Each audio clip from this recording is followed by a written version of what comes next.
ये जो एक नैरेटिव बना के पेश किया जा रहा है हर चीज के अंदर कि ये फौज मुखालिफ है, ये पीएमएलएन का एक बहुत बड़ा प्रोपेगेंडा चल रहा है। मैं ये कहता हूँ कि 20 ग्रुप भी बन जाए ना, तब भी तहरीक इंसाफ पे कोई असर नहीं पड़ेगा। पहले तरीके चली थी, लोग निकले थे, वो इनकी कहने पे नहीं निकले हैं, वो इमरान खान की कॉल पर निकले हैं। और आज भी अगर इमरान खान कॉल देंगे, लोग निकलेंगे। तहरीक इंसाफ की मुश्किलात हैं कि कम होने का नाम नहीं ले रही। ताहाल तहरीक इंसाफ बानी पीटीआई की रिहाई और हुकूमत के खिलाफ तहरीक चलाने की सरतोड़ कोशिशें कर रही है, मगर अभी तक उसे कोई कामयाबी मिलती दिखाई नहीं दे रही, बल्कि तहरीक इंसाफ उल्टा धड़ेबंदी और चपकलिश का शिकार दिखाई दे रही है। वज़ीर आला खैबर पख्तूनख्वा और आतिफ खान ग्रुप के दरमियान इख्तलाफात के बाद पीटीआई के सीनियर रहनुमा आज़म सवाती ने अब नया पिंडोरा बॉक्स खोल दिया और कुरान मजीद पर हल्फ के साथ तहलका खेज इंकशाफात कर दिए हैं। आज़म सवाती की जानिब से ये बताया गया कि दिसंबर 2022 में बानी पीटीआई ने उन्हें बुलाकर कहा कि आर्मी चीफ से बात करना चाहता हूं, आप पर मुझे एतमाद है, आप जाएं और फौजी क़यादत से बात करें। बानी से मुशावरत के बाद अस्करी क़यादत से बात करने की कोशिश की, ताहम मुज़ाकरात के दरवाजे नहीं खुले।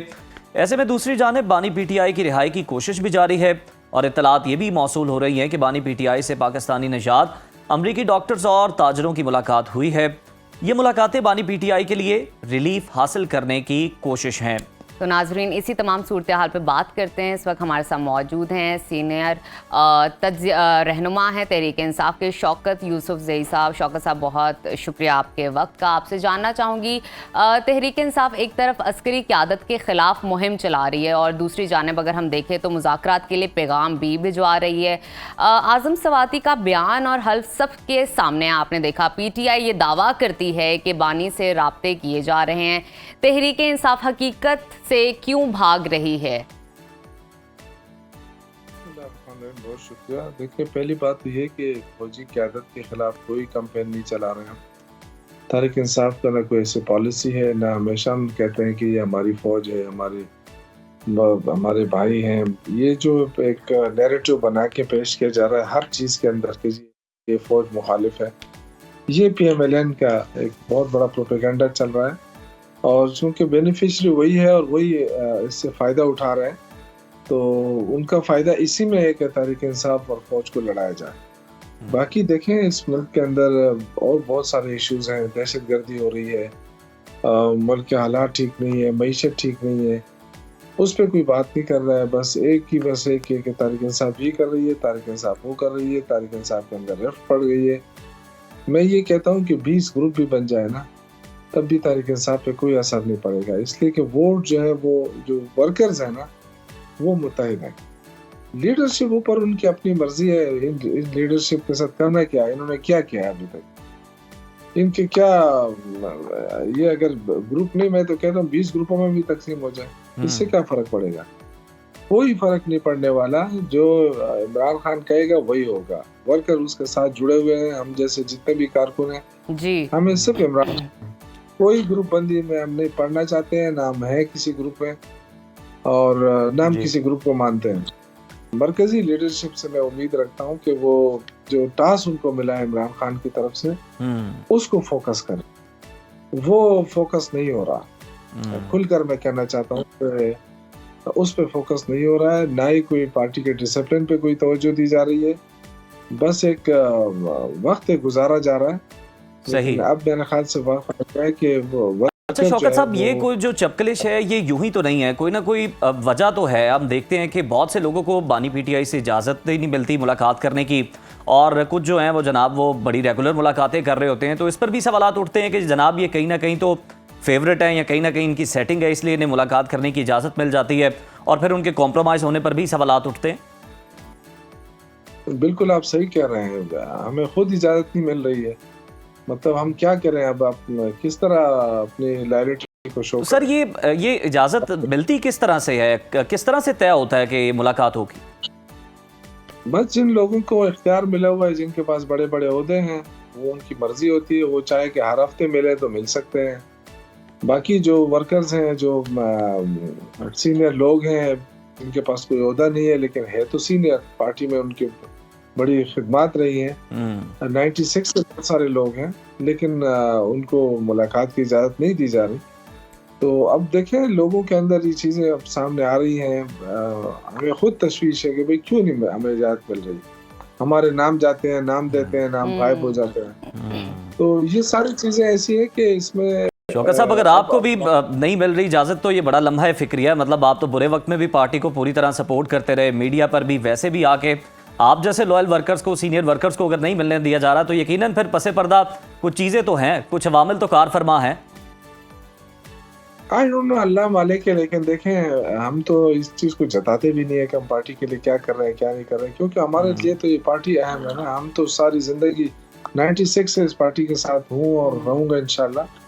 अगर सियासत नहीं करनी है तो छोड़ दूंगा। लेकिन ये कि जो इस वक्त हालात हैं, बड़ी मायूसी मुझे तो इस वक्त इसलिए हो रही है कि कोई पूछने वाले ही नहीं है। मतलब ये कि हम मिलना चाहते हैं खान से, अब हमें कोई वहां से कोई लेना तो नहीं है, उनसे ना कोई ओहदा मांगना है। ओहदा तो मैं लेना ही नहीं चाहता हूँ, लेकिन जिनके पास ओहदे हैं खुदा के लिए, वो क्यों हमें नहीं मिलने दे रहे हैं खान के साथ? क्यों? वजह क्या है?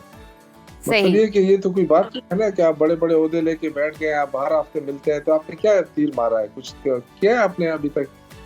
हमें मिलने दे, हमें पता चले कि क्या हम शौकत साहब, इसी हवाले से शेर अफजल मरवत भी कहते हैं कि पीटीआई में मेरिट का फुकदान है और साजिशें करने वाले आगे आगे हैं। तहरीक इंसाफ में साजिशी टोले को क्यों आगे लाया जा रहा है और आप किन को समझते हैं कि साजिशें कर रहे हैं? ये ऐसा क्यों हो रहा है? देखिए, ये बहुत बड़ा इल्जाम होता है साजिश करना। साजिश माजिश नहीं है, लेकिन मैं समझता हूँ कि लैक ऑफ कोऑर्डिनेशन और फोकस कम है और या समझ नहीं है। साजिश में नहीं कह सकता, क्योंकि बहुत सारे लोगों ने कुर्बानियां दी हैं, मुश्किल वक्त में पार्टी के साथ खड़े हुए हैं। लेकिन मैं ये कह रहा हूँ कि अब थोड़े से पॉलिटिकल उसके तरफ आना चाहिए हमें। हर चीज इसमें नहीं छोड़ना चाहिए कि जी बस तकदीर जो कह रही है ठीक है, लेकिन कुछ चीजें ऐसी होती हैं जो आप मशावरत कर सकते हैं। सीनियर लोग बैठे हैं, बेशक उनके पास ओहदे नहीं है। देखिए, 9 मई के बाद बहुत सारे लोग या तो जेलों में थे या हम जैसे अंडरग्राउंड थे, तो जाहिर है हमें ओहदे नहीं मिले, हम ना ओहदे मांग भी नहीं रहे।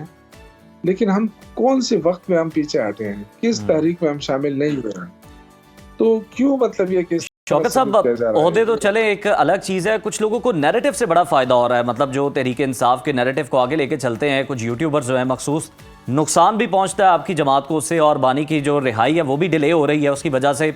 अब हमने देखा कि अमरीकी डॉक्टर्स और जब ताजिर मिले तो बात ये भी हुई है कि जनाब जो सोशल मीडिया है इसको अब आपको थोड़ा कंट्रोल करना पड़ेगा। तो लगता नहीं कि ये जो आपकी ताकत होता था सोशल मीडिया, कभी अब कमज़ोरी बन गया, और वो जो आपके नैरेटिव को आगे लेकर चल रहे हैं या कुछ ज़्यादा बातें कर रहे हैं, एग्जैजरेट करते हैं, अगर बानी पीटीआई की रिहाई होगी तो उनकी दुकानें बंद हो जाएंगी, उन्हें ये भी खतरा है। बिल्कुल आप सही कह रहे हैं। इस पे कल भी बात हुई थी, मैं सीएम के साथ बैठा था और इस पे काफी देर तक बात हुई कि देखें, ये जो मीडिया हो रहा है ये सिर्फ डॉलर कमाने के चक्कर में। ये अब वो सोशल मीडिया नहीं रहा है। जो सोशल मीडिया हमारा है वो हमारे नैरेटिव को सामने लेकर आ रहा है। जो हम कहते हैं वही चीजें सामने आती हैं, या जो इमरान खान चाहता है।